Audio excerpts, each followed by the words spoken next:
നമസ്കാരം. പശ്ചിമേഷ്യൻ യുദ്ധത്തിലേക്ക് പാകിസ്ഥാൻ കൂടി രംഗപ്രവേശം ചെയ്യുന്നതോടെ കാര്യങ്ങൾ കൂടുതൽ കലുഷിതമാവുകയാണ്. ലോകം മുഴുവൻ തീപിടിക്കുന്ന തരത്തിലേക്ക് യുദ്ധം രൂപാന്തരപ്പെട്ടു കഴിഞ്ഞു. ഇസ്രായേലിന് ഏറ്റവും വലിയ ഭീഷണി ഉയർത്തി പാകിസ്ഥാൻ കൂടി ഇപ്പോൾ ശക്തമായ പ്രതികരണം നടത്തിയും കഴിഞ്ഞു.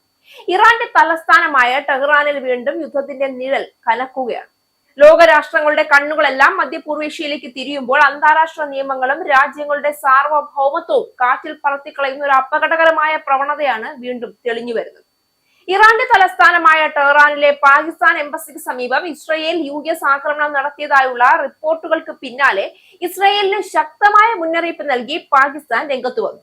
ഇറാനിലെയോ മറ്റെവിടെയെങ്കിലോ ഉള്ള തങ്ങളുടെ ഉദ്യോഗസ്ഥർക്ക് നേരെ ഏതെങ്കിലും തരത്തിലുള്ള ഭീഷണി ഉണ്ടായാൽ അത് കടുത്ത പ്രതികരണത്തിന് വഴിവെക്കുമെന്നാണ് പാകിസ്ഥാൻ അറിയിച്ചിരിക്കുന്നത്. ഒരു കാര്യം ഇസ്രായേൽ ഓർക്കുന്നത് നന്നായിരിക്കും: പാകിസ്ഥാൻ ഖത്തർ അല്ല. ലോകത്തെവിടെയെങ്കിലും ഞങ്ങളുടെ നയതന്ത്രജ്ഞർക്ക് എന്തെങ്കിലും ദോഷം സംഭവിച്ചാൽ ഞങ്ങൾ അവരെ തകർത്ത് തരിപ്പണമാക്കും എന്നാണ് ഗവൺമെന്റ് അഫിലിയേറ്റഡ് പാകിസ്ഥാൻ സ്ട്രാറ്റജിക് ഫോറത്തിൽ നിന്നുള്ള പ്രസ്താവനയിൽ വ്യക്തമാക്കിയിരിക്കുന്നത്.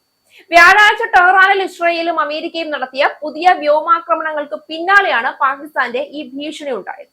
ടെഹ്റാനിലെ പാക് അംബാസിഡറുടെ വസതിക്കും പാക് എംബസിക്കും സമീപമുള്ള പ്രദേശങ്ങളിൽ നടന്ന ആക്രമണങ്ങളാണ് പാകിസ്ഥാനെ ചൊടിപ്പിച്ചത്. എംബസി കോമ്പൗണ്ടിനോ പാകിസ്ഥാന്റെ നയതന്ത്ര ഉദ്യോഗസ്ഥർക്കോ പരിക്കേറ്റിട്ടില്ല എന്നാണ് പ്രാഥമിക വിവരങ്ങൾ സൂചിപ്പിക്കുന്നത്. അതേസമയം സ്ഫോടനത്തെ തുടർന്ന് ഇതിനടുത്തുള്ള പല കെട്ടിടങ്ങളും ശക്തമായി കുലുങ്ങിയതായി റിപ്പോർട്ടുകളുണ്ട്. അമേരിക്കയും ഇസ്രായേലും ഇറാനും ഉൾപ്പെട്ട പശ്ചിമേഷ്യൻ യുദ്ധം 28ാം ദിവസത്തിലേക്ക് കടന്നിരിക്കുകയാണ്. വ്യാഴാഴ്ച ടെഹ്റാൻ, കാഷാൻ, ആബാദാൻ എന്നിവിടങ്ങളിൽ ഒന്നിലധികം വ്യോമാക്രമണങ്ങൾ റിപ്പോർട്ട് ചെയ്തിട്ടുണ്ട്. US-ഉം ഇറാനും തമ്മിലുള്ള ചർച്ചകൾക്ക് ഇസ്ലാമാബാദ് സൗകര്യമൊരുക്കാൻ ശ്രമിക്കുന്ന വേളയിലാണ് ഈ ആക്രമണങ്ങൾ നടന്നിരിക്കുന്നത്. ഇരുപക്ഷവും ആഗ്രഹിക്കുന്നുണ്ടെങ്കിൽ അമേരിക്കയ്ക്കും ഇറാനും ഇടയിലുള്ള ചർച്ചകൾക്ക് ആതിഥേയത്വം വഹിക്കാൻ തയ്യാറാണ് എന്ന് പാക് ഉദ്യോഗസ്ഥർ പരസ്യമായി പ്രസ്താവിച്ചിരുന്നു. ഇറാന് ഹോർമൂസ് കടലിടുക്ക് വീണ്ടും തുറക്കുന്നതിനുള്ള സമയപരിധി അമേരിക്കൻ പ്രസിഡന്റ് ഡൊണാൾഡ് ട്രംപ് വ്യാഴാഴ്ച വീണ്ടും നീട്ടി നൽകുകയും ചെയ്തിരുന്നു. പുതിയ സമയപരിധി ഏപ്രിൽ 6 അതേസമയം ഹോർമൂസ് കടലിടുക്ക് സൗഹൃദ രാജ്യങ്ങൾക്കായി തുറന്നിട്ടിരിക്കുകയാണ് എന്നാണ് ഇറാൻ അവകാശപ്പെടുന്നത്. ഹോർമൂസ് കടലിടുക്ക് തുറന്നില്ല എങ്കിൽ പവർ പ്ലാന്റുകൾക്ക് നേരെ ശക്തമായ ആക്രമണം നേരിടേണ്ടി വരുമെന്ന് ട്രംപ് പലവട്ടം മുന്നറിയിപ്പ് നൽകി. ചർച്ചകൾ നടക്കുന്നുണ്ട്. വ്യാജ വാർത്താ മാധ്യമങ്ങളുടെ പ്രസ്താവനകൾക്ക് വിപരീതമായി ചർച്ചകൾ നന്നായി നടക്കുന്നു എന്നാണ് വ്യാഴാഴ്ച ട്രംപ് തന്റെ സാമൂഹ്യ മാധ്യമമായ ട്രൂത്ത് സോഷ്യലിൽ കുറിച്ചത്. എന്നാൽ വാഷിംഗ്ടണുമായി ചർച്ചകൾ നടക്കുന്നുണ്ടെന്ന റിപ്പോർട്ടുകൾ ഇറാൻ വീണ്ടും തള്ളിക്കളയുകയാണ് ചെയ്തിരുന്നത്. സ്വയം പ്രതിരോധത്തിന്റെ പേരിൽ തുടർച്ചയായ നീക്കങ്ങൾ നടത്തുന്നതിലൂടെ ഇസ്രായേൽ അന്താരാഷ്ട്ര സമൂഹത്തിന്റെ വിശ്വാസ്യതയെ തന്നെ വെല്ലുവിളിക്കുന്ന നിലപാടാണ് സ്വീകരിക്കുന്നത്.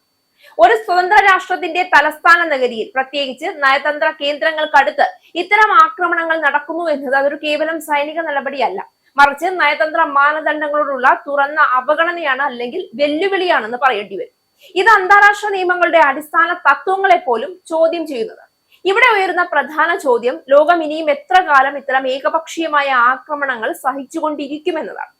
ഐക്യരാഷ്ട്രസഭ പോലുള്ള ആഗോള വേദികൾക്ക് ഇതിൽ എന്ത് പങ്കാണുള്ളത്? ശക്തരായ രാജ്യങ്ങൾ നിയമങ്ങൾ ലംഘിക്കുമ്പോൾ അതിന് ഉത്തരവാദിത്വം ചോദിക്കാൻ ആരാണ് മുന്നോട്ട് വരുന്നത്? ഈ ചോദ്യങ്ങൾക്കുള്ള ഉത്തരങ്ങൾ വൈകുന്നതോടെ സംഘർഷത്തിന്റെ വ്യാപ്തിയും ഭീഷണിയും കൂടിക്കൊണ്ടിരിക്കും.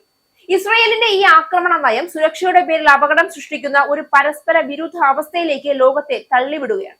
ഓരോ നീക്കവും കൂടുതൽ പ്രതികാരത്തിനും സംഘർഷത്തിനും വഴിവെക്കുമ്പോൾ സമാധാനത്തിനുള്ള സാധ്യതകൾ കൂടുതൽ ദൂരെയാവുകയാണ്. നയതന്ത്ര സംഭാഷണങ്ങൾക്കും സമാധാന ശ്രമങ്ങൾക്കും പകരം ശക്തി പ്രദർശനമാണ് പ്രധാനമാകുന്നത്. ഇത് അതീവ ആശങ്കാജനകമാണ്. ഇപ്പോൾ ലോകം ഒരു നിർണായക ഘട്ടത്തിലാണ്. നിയമങ്ങളും ചട്ടങ്ങളും നിലനിൽക്കണമെങ്കിൽ അവ എല്ലാവർക്കും ഒരുപോലെ ബാധകമാകണം. ഒരു രാജ്യത്തിനും അതിന് മേൽക്കോയ്മ അവകാശപ്പെടാനാവില്ല. ഈ സംഭവ വികാസങ്ങൾ അതിന്റെ ഒരു കടുത്ത ഓർമ്മപ്പെടുത്തലാണ്. ശക്തമായ പ്രതികരണങ്ങൾക്കും മുന്നറിയിപ്പുകൾക്കും ഇടയിൽ സമാധാനത്തിന്റെ ശബ്ദം മങ്ങിപ്പോകരുത്. അതാണ് ഇന്നത്തെ ഏറ്റവും വലിയ വെല്ലുവിളി.